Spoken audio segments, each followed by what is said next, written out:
Hello hi ನಮಸ್ಕಾರ ಎಲ್ಲರಿಗೂ. ಇವತ್ತು ನಾನು ಚಿಕನ್ ಸಾರು ಮಾಡೋದನ್ನು ಹೇಗೆ ಅಂತ ತೋರಿಸ್ಕೊಡ್ತಾ ಇದ್ದೀನಿ. ಈಗ ಬೇಕಾಗಿರುವಂಥ ಇಂಗ್ರೀಡಿಯೆಂಟ್ಸ್ ನೋಡ್ಕೊಳ್ಳಿ. ಎಲ್ಲ ಗರಂ ಮಸಾಲಗಳು, ಬಡೆಸೊಪ್ಪು, ಲವಂಗ, ಧನಿಯಾ ಬೀಜ, ಪಲಾವ್ ಎಲೆ, ದಾಲ್ಚೀನಿ, ನಟ್ಮೇಗ್, ಸ್ಟಾರ್ ಅನೀಸ್, ಸಾಸಿವೆ, ಮೆಂತ್ಯ, ಜೀರಿಗೆ ಎಲ್ಲದನ್ನು ತಗೊಂಡಿದ್ದೀನಿ. ಜೊತೆಗೆ ಕರಿಮೆಣಸು, ಇದರ ಜೊತೆಗೆ ಸ್ವಲ್ಪ ತರಕಾರಿಗಳನ್ನು ತಗೊಂಡಿದ್ದೀನಿ ಫ್ರೈ ಮಾಡೋದಕ್ಕೆ. ಬೆಳ್ಳುಳ್ಳಿ ಜಜ್ಕೊಂಡಿದ್ದೀನಿ. ಬೆಳ್ಳುಳ್ಳಿ ಎಷ್ಟು ಹಾಕ್ತೀರಾ ಅದರ ಅರ್ಧದಷ್ಟು ಶುಂಠಿ ಹಾಕ್ಕೋಬೇಕು. ನೋಡಿ, ಶುಂಠಿ ಗ್ರೇಟ್ ಮಾಡ್ಕೊಂಡಿದ್ದೀನಿ. ಟೊಮೆಟೊ, ಹಸಿಮೆಣಸಿನ್ಕಾಯಿ, ಜೊತೆಗೆ ಈರುಳ್ಳಿ, ಒಂದೆರಡು ಈರುಳ್ಳಿ ತೊಗೊಂಡಿದ್ದೀನಿ. ಬಾಕಿ ಈರುಳ್ಳಿನ ಟೊಮೆಟೊನ ಫ್ರೈಗೆ ಹಾಕ್ಕೊಳ್ತಾ ಇದ್ದೀನಿ. ಈಗ ಇದಿಷ್ಟನ್ನು ಹುರ್ಕೋಬೇಕೀಗ.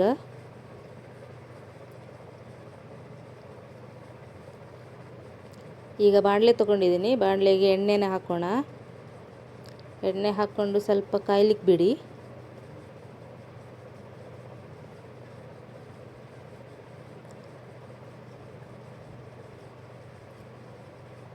ಎಣ್ಣೆ ಕಾದ್ಮೇಲೆ ಏನು ನಾವು ಗರಂ ಮಸಾಲ ತೊಗೊಂಡಿದ್ದೀವಿ ಅದನ್ನೆಲ್ಲದನ್ನು ಹಾಕಿ ಸ್ವಲ್ಪ ಫ್ರೈ ಮಾಡ್ಕೊಳ್ಳೋಣ. ಈಗ ಹಾಕ್ತಾಯಿದ್ದೇನೆ.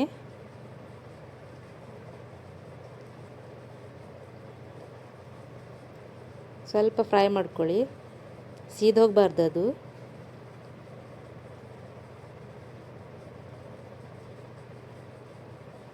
ನಿಮ್ಮ ಕಡೆ ಚಿಕನ್ ಸಾರನ್ನ ಹೇಗೆ ಮಾಡ್ತಾರೆ ಅಂತ ನನಗೆ ಸ್ವಲ್ಪ ಕಮೆಂಟಲ್ಲಿ ತಿಳಿಸಿ. ನಾನು ಯಾವತ್ತೂ ಹೀಗೆ ಮಾಡೋದು. ಈಗ ಇದಕ್ಕೆ ಜಜ್ಕೊಂಡಿರುವಂಥ ಬೆಳ್ಳುಳ್ಳಿ ಹಾಕ್ತಾಯಿದ್ದೇನೆ. ಸ್ವಲ್ಪ ಫ್ರೈ ಮಾಡ್ಕೊಳ್ಳಿ. ಈಗ ಇದಕ್ಕೇನೆ ಶುಂಠಿ ಹಾಕ್ತಾಯಿದ್ದೀನಿ, ತುರ್ಕೊಂಡಿರುವಂಥದ್ದು. ಇದನ್ನು ಫ್ರೈ ಮಾಡ್ಕೊಳ್ಳಿ.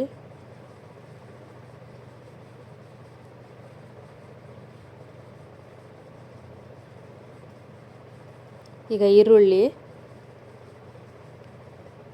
ಸ್ವಲ್ಪ ಕಂದು ಬಣ್ಣ ಬರೋ ತನಕ ಫ್ರೈ ಮಾಡ್ಕೊಳ್ಳಿ. ಜೊತೆಗೆ ಹಸಿಮೆಣಸಿನ್ಕಾಯಿ, ಇದು ಖಾರ ಇಲ್ಲ ಅದಕ್ಕೆ 5-6 ಹಾಕ್ತಾಯಿದ್ದೀನಿ. ಸ್ವಲ್ಪ ಟೇಸ್ಟ್ ಚೆನ್ನಾಗಿರುತ್ತೆ.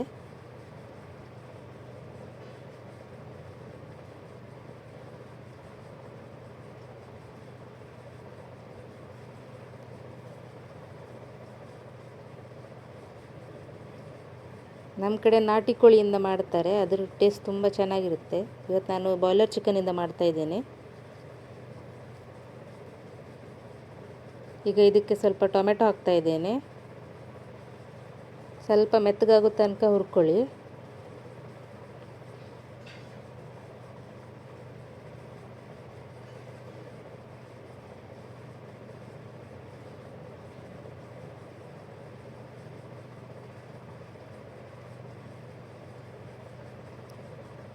ನೋಡಿ, ಫ್ರೈ ಮಾಡ್ಕೊಂಡಾಗಿದೆ.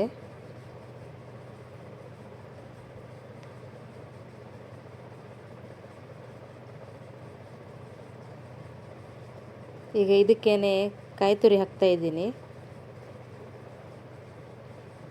ಇದು ಕೊಬ್ಬರಿ ಅಲ್ಲ, ಇದು ಬೇಸಿಗೆಗಾಲಕ್ಕೆ ನೀರು ಆವಿಯಾಗಿ ಈ ರೀತಿ ಆಗಿದೆ ಕಾಯಿ. ಅದನ್ನು ಕಟ್ ಮಾಡ್ಕೊಂಡು ಹಾಕ್ತಾಯಿದ್ದೀನಿ ನಾನು.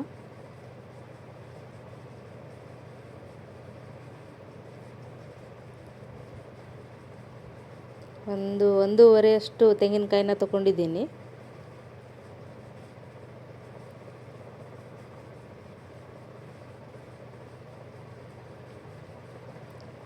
ಇದನ್ನು ಸ್ವಲ್ಪ ಚೆನ್ನಾಗಿ ಹುರಿಬೇಕು.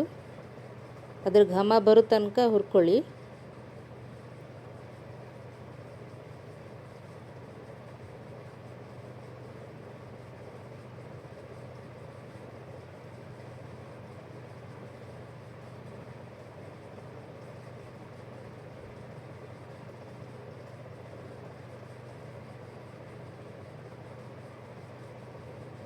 ನೋಡಿ, ಹುರ್ಕೊಂಡಾಗಿದೆ ಈಗ.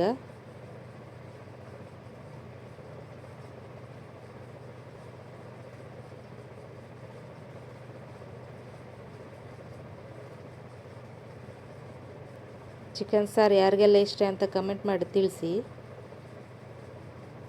ಈಗ ನೋಡಿ ಇದಕ್ಕೇನೆ ಬ್ಯಾಡಗಿ ಮೆಣಸನ್ನ ಹಾಕ್ತಾಯಿದ್ದೀನಿ. ನಿಮಗೆ ಖಾರಕ್ಕೆ ಎಷ್ಟು ಬೇಕು ಅಷ್ಟನ್ನ ಹಾಕ್ಕೊಳ್ಳಿ. ಇದನ್ನು ಖಾಲಿ ಸ್ವಲ್ಪ ಬಿಸಿ ಮಾಡಿದ್ರೆ ಸಾಕು.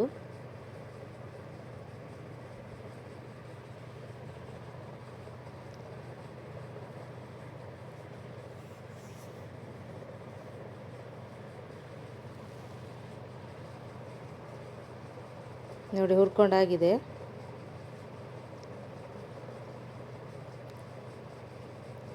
ತಣ್ಣಗಾಗಿದೆ ಇದು ಸ್ವಲ್ಪ.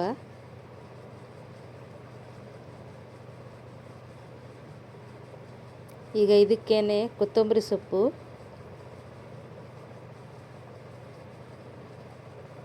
ಮತ್ತು ಪುದೀನ ಸೊಪ್ಪು ಎರಡನ್ನೂ ಹಾಕಿ ಮಿಕ್ಸ್ ಮಾಡ್ಕೊತಾ ಇದ್ದೀನಿ. ಕೆಲವರು ಗ್ರೀನ್ ಮಸಾಲ ಸಪ್ರೇಟಾಗಿ ಮಾರ್ಕೋತಾರೆ, ನಾನು ಒಟ್ಟಿಗೆ ಮಾಡ್ತಾಯಿದ್ದೀನಿ.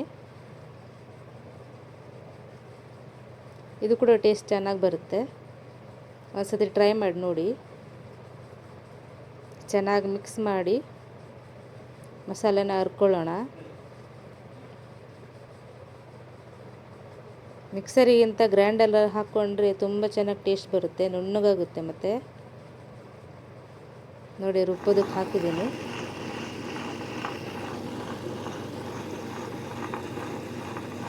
ಚೆನ್ನಾಗಿ ನೈಸಾಗಿ ರುಬ್ಕೋಬೇಕು. ನಾನ್ ವೆಜ್ಜಿಗೆ ಮೀನಿಗೆ ಯಾವತ್ತೂ ನೈಸಾಗಿ ರುಬ್ಕೊಂಡಿದ್ರೆ ಟೇಸ್ಟ್ ಚೆನ್ನಾಗಿ ಬರೋದು. ಇನ್ನೂ ಸ್ವಲ್ಪ ಆಗಬೇಕು, ಆದಮೇಲೆ ನೋಡೋಣ. ಈಗ ಕುಕ್ಕರಲ್ಲಿ ಇಟ್ಟಿದ್ದೀನಿ ನಾನು. ಕುಕ್ಕರಿಗೆ ಸ್ವಲ್ಪ ಎಣ್ಣೆ ಹಾಕಿದ್ದೀನಿ. ಕಾದ್ಮೇಲೆ ಈರುಳ್ಳಿನ ಹಾಕ್ತಾಯಿದ್ದೀನಿ. ಇದಕ್ಕೆ ಒಂದು ಈರುಳ್ಳಿನ ಹಾಕಿದ್ದೀನಿ, ಯಾಕಂದರೆ ರುಬ್ಬೋದಕ್ಕೆ ಹಾಕಿದ್ದೀವಿ ಅಲ್ವಾ, ಇಲ್ಲಾಂದರೆ ಜಾಸ್ತಿ ಸ್ವೀಟ್ ಆಗಿಬಿಡುತ್ತೆ. ಈರುಳ್ಳಿ ಹಾಕಿ ಸ್ವಲ್ಪ ಕಂದು ಬಣ್ಣ ಬರೋ ತನಕ ಹುರ್ಕೊಳ್ಳಿ.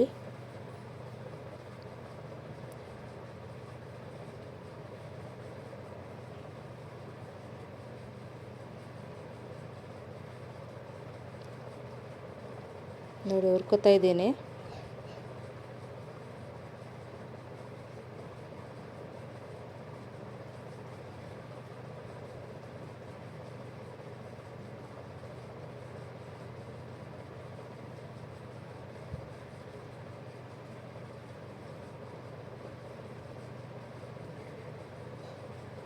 ಈಗ ಇದಕ್ಕೇನೆ ಸ್ವಲ್ಪ ಟೊಮೆಟೊ, ಸ್ವಲ್ಪ ಕೊತ್ತಂಬರಿ ಸೊಪ್ಪು ಹಾಕ್ತಾಯಿದ್ದೀನಿ. ಸ್ಮೆಲ್ ಚೆನ್ನಾಗಿ ಬರುತ್ತೆ.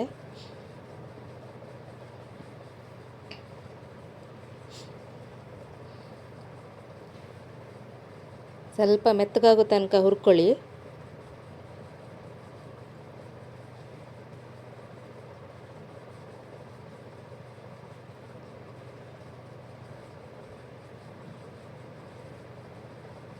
ಈಗ ಆಗಿದೆ ಇದು. ನೋಡಿ ಹುರ್ಕೊಂಡಾಗಿದೆ. ನಿಮಗೆ ಜಾಸ್ತಿ ಫ್ರೈ ಆಗಬೇಕು ಅಂದರೆ ಸ್ವಲ್ಪ ಜಾಸ್ತಿ ಹೊತ್ತು ಸೌಟಾಡಿಸಿ.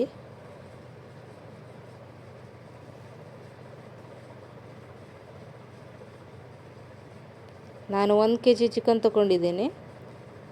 ಇದನ್ನು ಸ್ವಲ್ಪ ಎಣ್ಣೆಯಲ್ಲಿ ಫ್ರೈ ಮಾಡ್ತಾಯಿದ್ದೀನಿ.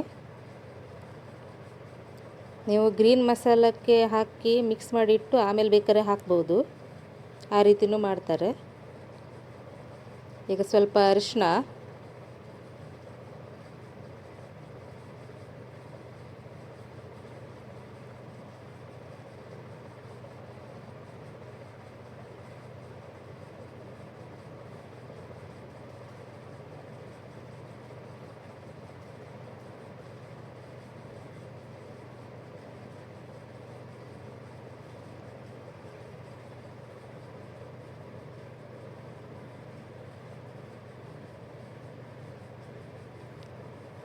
ಅರಿಶಿನ ಹಾಕ್ಕೊಂಡಾಗಿದೆ. ಈಗ ಸ್ವಲ್ಪ ಉಪ್ಪು ಹಾಕ್ತಾಯಿದ್ದೀನಿ.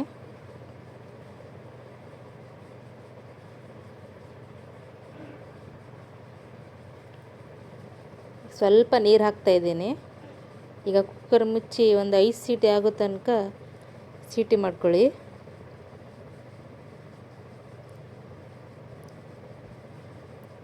ಇದಾಗಿದೆ ನೋಡಿ, ಬೆಂದಿದೆ, ಚೆನ್ನಾಗಿ ಬೆಂದಿದೆ. ನೀವು ಓಪನ್ ಪಾತ್ರೆಯಲ್ಲಿ ಕೂಡ ಮಾಡ್ಕೋಬೋದು, ಸ್ವಲ್ಪ ಟೈಮ್ ಜಾಸ್ತಿ ಹಿಡಿಯುತ್ತೆ ಅಷ್ಟೇ.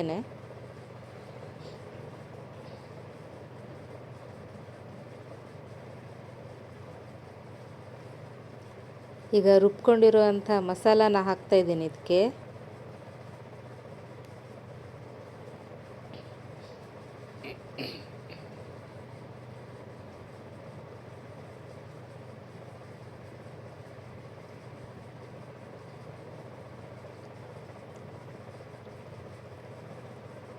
ನಾನು ಸ್ವಲ್ಪ ತೆಳ್ಳಗೇನೆ ಮಾಡ್ಕೊಳ್ತಾ ಇದ್ದೀನಿ, ಅದು ಇಟ್ಟ ಮೇಲೆ ಸ್ವಲ್ಪ ಗಟ್ಟಿಯಾಗುತ್ತೆ, ಅದಕ್ಕೋಸ್ಕರ.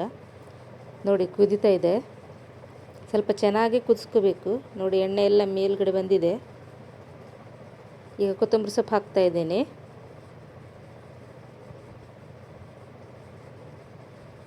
ಚೆನ್ನಾಗಿ ಕುದ್ದಷ್ಟು ಟೇಸ್ಟ್ ಜಾಸ್ತಿ ಬರುತ್ತೆ. ನೋಡಿ ರೆಡಿಯಾಗಿದೆ. ಇನ್ನು ಸ್ವಲ್ಪ ಕುದಿಸ್ಕೊಳ್ಳೋಣ. ನೋಡಿ ಚಿಕನ್ ಸಾರು ಹೇಗಿದೆ ನೋಡಿ. ಬನ್ನಿ ಬಡಿಸೋಣ ಈಗ. ನಿಮಗೆ ಚಿಕನ್ ಸಾರು ಹೇಗೆ ಅನಿಸ್ತು ನನಗೆ ಕಮೆಂಟ್ ಮಾಡಿ ತಿಳಿಸಿ. ಇನ್ನೂ ಹೊಸ ಹೊಸ ರೆಸಿಪೀಸ್ಗಾಗಿ ನೋಡ್ತಾ ಇರಿ ಮಾನಸಾಸ್ ಕಿಚನ್. ಲೈಕ್ ಮಾಡಿ, ಶೇರ್ ಮಾಡಿ, ಸಬ್ಸ್ಕ್ರೈಬ್ ಮಾಡ್ಕೊಳ್ಳಿ. ವಿಡಿಯೋನ ನೋಡ್ತಾ ಇರಿ. ಬಾಯ್ ಬಾಯ್.